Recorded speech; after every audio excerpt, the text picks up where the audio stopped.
அஸ்ஸலாமு அலைக்கும் வரஹ்மத்துல்லாஹி வபரகாத்துஹு. இந்த இஸ்லாமிய திருமணத்தில்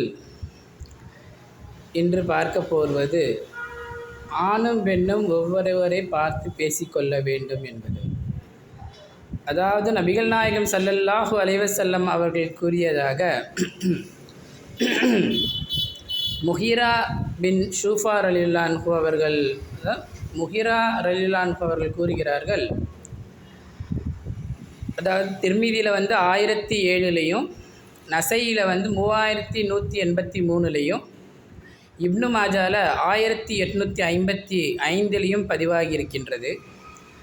இந்த முஹீரா பின் ஷூஃபா ரலியல்லாஹு அன்ஹு அவங்க திருமணத்திற்காக பெண் பேசுகிறாங்க. அப்போது நபிகள் நாயகம் ஸல்லல்லாஹு அலைஹி வஸல்லம் சொல்கிறாங்க, அந்த பெண்ணை நீ பார்த்துக்கொள் அப்படின்னு என்று கூறுகிறார்கள். ஏனென்றால் உங்கள் இருவருக்கும் இடையே ஒரு அன்பின் நெருக்கத்தை ஏற்படுத்தக்கூடியதாக இருக்கும் அப்படின்னு சொல்கிறாங்க.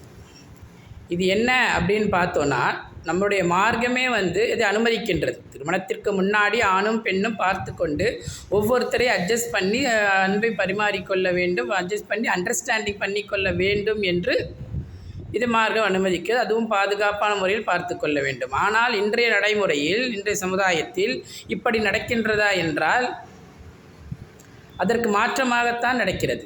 திருமணத்து அன்று அந்த கடைசி அந்த மாலை நேரத்தில் நடக்கும் அந்த ஜுல்வா நேரத்திலும் கூட எப்படி பார்ப்பாங்கன்னா, அப்போ கூட பார்க்க விட மாட்டாங்க. அந்த கண்ணாடி மூலமாக தான் ஒரு ஆண் ஒரு பெண்ணையும், ஒரு பெண் ஒரு ஆணையும் பார்த்து கொள்ளும். அப்புறமா தான் கடைசியாக அவங்க கொண்டு போய் வீட்டில் விடும்போது தான் அந்த இரவு 2 பேரையும் தனியாக விடுவாங்க. அப்போ அவங்க பார்த்து எப்படி அண்டர்ஸ்டாண்டிங் பண்ணிப்பாங்க. திருமணம் ஆயிடுச்சே, அப்படி ஒரு நல்ல விதமாக இறைவனின் நாட்டத்தில் முடிந்தது என்றால் அல்ஹம்துலில்லாஹ். அப்படி இல்லை என்றால் அன்றிலிருந்து ஆரம்பிக்கும் அந்த சண்டை சச்சரவுகள் ஒவ்வொருத்தருக்கும் புரிந்து கொள்ள முடியாதபடி அந்த வாழ்க்கை முழுவதும் அவர்களுக்கு அப்படித்தான் இருக்கும். இதைத்தானே நாம் பார்க்கின்றோம்.